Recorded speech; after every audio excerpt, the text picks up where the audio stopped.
అనగా మేకల కాపరి మేకలను మేతకు అడవిలోకి తీసుకెళ్ళసాగాడు. ఇంతలో పులి తన పిల్లలతో వేటకు రాసాగింది. చూసి భయపడి మేకలను వేరే దారిన తీసుకెళ్ళాడు. ఇంతలో అందులో పులి పిల్లలు దారి తప్పిపోయాయి.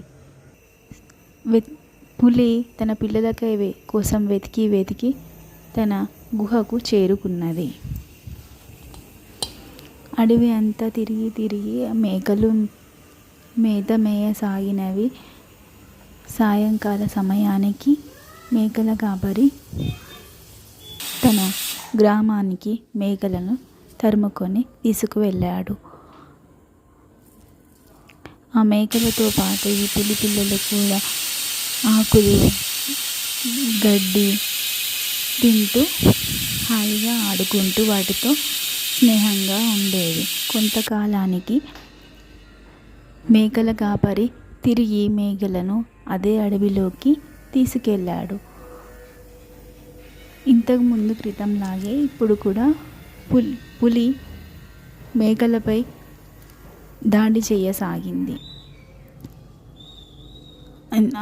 భయపడిన మేకలు పులిని చూసి భయపడిన మేకలు సేమ్ దానిలాగే ఈ పులి పిల్లలు ఉన్నాయి, ఇవి దాని పులి పిల్లలే అని గమనించి మేకలు ఆ పులి పిల్లలకు మీ మమ్మీ అని చెప్పసాగినవి.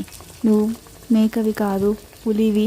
నీ రూపం నా రూపం వేరేలాగా ఉంది. చూడు, నువ్వు అరవగలవు, దానిలాగే గర్జించు అని చెప్పగా ఈ పులి పిల్లలు లేదు, మేము గడ్డి తింటున్నా నీలాగే, నాకు అరవడం రాదు అని చెప్పడంతో ప్రయత్నించు అని చెప్పగా ఆ పులి పిల్లలు తన తల్లి సింహంలాగే గర్జించడం 1, 2, 3 సార్లు గర్జించాయి.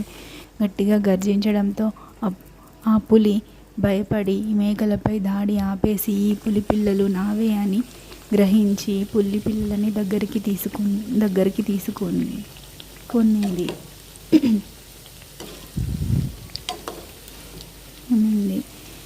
కృతజ్ఞతతో మేకలను పై దాడి ఆపేసి విడిచిపెట్టేసి దాని పులి పిల్లలను దగ్గరికి చేర్చుకొని తన గుహకు తీసుకొని వెళ్ళింది.